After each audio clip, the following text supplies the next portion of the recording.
گھر میں چاہے 10 کمرے ہوں لیکن سب سے زیادہ رش اس کمرے میں ہوتا ہے جس میں ماں ہوتی ہے۔ عورت وہ ہستی ہے جو شوہر کا 20 سال تک ہر ظلم و زیادتی، ناانصافی برداشت کرنے کے بعد بھی شوہر کے ایک گلاس پانی پکڑا دینے پر اس کی محبت میں گرفتار ہو جاتی ہے۔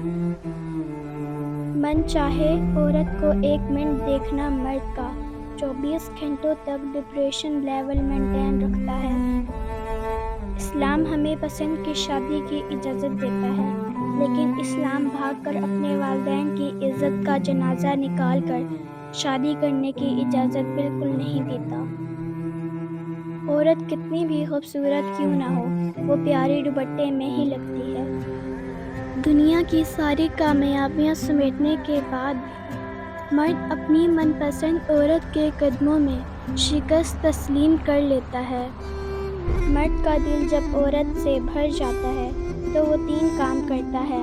اپنا لہجہ بدل لیتا ہے، عورت کے کردار پر انگلی اٹھانے لگتا ہے اور ہر وقت مصروف رہنے کے بہانے کرتا ہے۔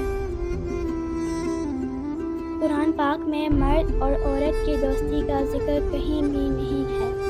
اس متعلق اللہ پاک نے فرمایا ہے، اور جو تمہیں پسند ہو اس کے ساتھ نکاح کرو۔ لوگ کہتے ہیں پہلے سنبھل جاؤ پھر نکاح کرنا، لیکن میرا اللہ کہتا ہے تم نکاح کرو، تمہیں سنبھالنے کی ذمہ داری میری ہے۔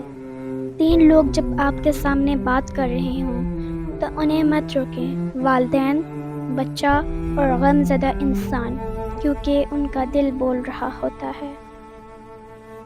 کچھ رشتے، کچھ تعلق ایسے پرندوں جیسے ہوتے ہیں جو کھلے دروازے دیکھ کے بھی نہیں اڑتے۔